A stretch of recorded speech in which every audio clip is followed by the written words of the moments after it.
Abbas is like, Abu Sufyan, what's up with you? You got Quraysh behind you, accept Islam. So Abu Sufyan testifies that there's no God but Allah and that Muhammad is his messenger. But it's still early, people. There's still a lot of work that needs to be done on the heart. His faith is still weak. So Abbas says to the Prophet, O Prophet of God, Abu Sufyan is a man who loves honor. He's a man of reputation. So give him something that will make him feel good. So the Prophet said, all right. Whoever in Mecca enters his own house and closes his door will be safe. And whoever enters Abu Sufyan's house will also be safe. That made Abu Sufyan feel important. Now, as he was about to leave to go warn Quraysh, the Prophet, peace be upon him, tells Al-Abbas to hold on to Abu Sufyan for a while. Why? So that he gets to see the Muslim army passing by in front of him. The Prophet wants Abu Sufyan to see how strong the Muslims have become. He wants him to be wowed. Basically, a little dose of faith. So Al-Abbas takes Abu Sufyan and they stand at a place where they could get a good view of the military display. And so it begins. The Muslim army starts to march towards Mecca, and Abu Sufyan is watching. It was a magnificent day, people. Tribe after tribe would pass by with their banners raised high in the sky. 10,000 people. Every time a tribe would pass, Abu Sufyan would ask Al-Abbas, who is that? Al-Abbas would say, that's the tribe of Banu Sulaym. So Abu Sufyan would say, they accepted Islam? Of course they did. The next tribe, who's that? The tribe of Muzayna. I thought they were enemies of the Prophet. Nope, they converted. He inquired about every single tribe, until at the end, a large group of warriors, wearing nothing but metal from top to bottom, approached. The only thing you could see were their eyes, and they were carrying a green banner. So Abu Sufyan asked Al-Abbas who these people were, marching with such power and synchronism. Al-Abbas said, this is the Prophet with his companions. Abu Sufyan said, Abbas, your nephew's reign has indeed become great. Abbas said, this is prophethood, Abu Sufyan. This is prophethood. Now after the conquest of Mecca came a battle known as the Battle of Hunayn. The Muslims were 12,000 in this battle, and they started off real good. They were winning the battle at first. Many of them were new Muslims, and people were very confident. They started to think that they were invincible because of their numbers. The non-Muslims, however, weren't ready to give in that easy, and they had a plan in place. They executed their little trick which caught the Muslims by surprise, and the Muslims started to flee from the battle in every direction. They were just running out of fear. And the Prophet, peace be upon him, was left with very little protection. All that remained was a small group of courageous Muslims around him, which included a couple of women, by the way.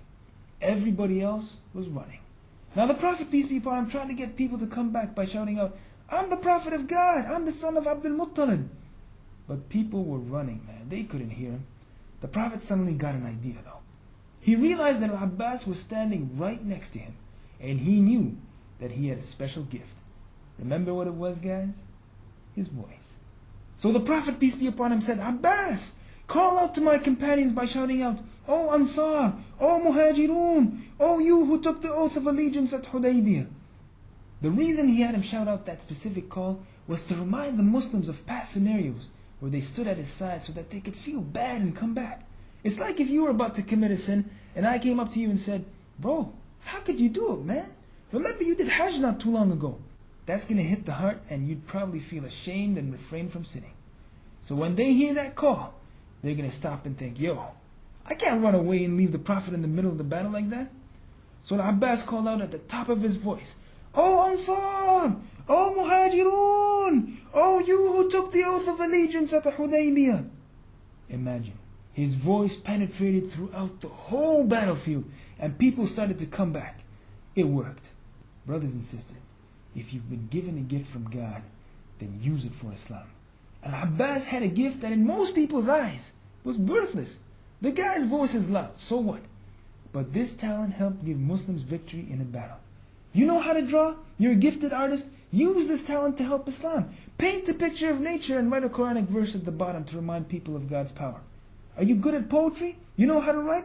We're sick of the millions of romance stories that have flooded the shelves of bookstores. Isn't there anything to write about except love and romance? What about writing about social issues that would help Muslims wake up a bit? Write a meaningful story. Everybody could help out. Every single one of you. I used to know this Muslim lady who was a stay-at-home mom in Montreal.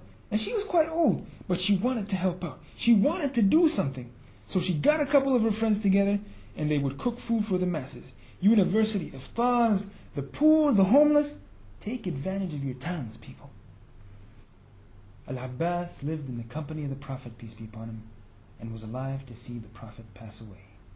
Now Abbas was among the few who took part in the Prophet's burial rituals. We're all going to die, people. And the Prophet's uncle lived for quite a while after the Prophet, peace be upon him, died.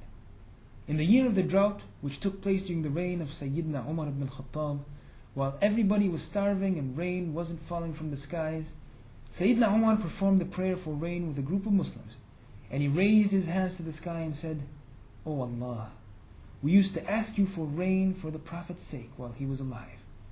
But now that he's passed away, we ask you for rain for the sake of the Prophet's uncle, Al-Abbas." And the rain came pouring down. The companions rushed to embrace Al-Abbas. God bless them all. Abbas died at the age of 88 and was buried in Al-Baqiyah in Medina. Sayyidina Uthman, the third Khalifa, was the one that led the funeral prayer. It's said that an unbelievable amount of people came out to accompany the funeral procession to the graveyard. That was Al-Abbas, people, one of the Prophet's paternal uncles.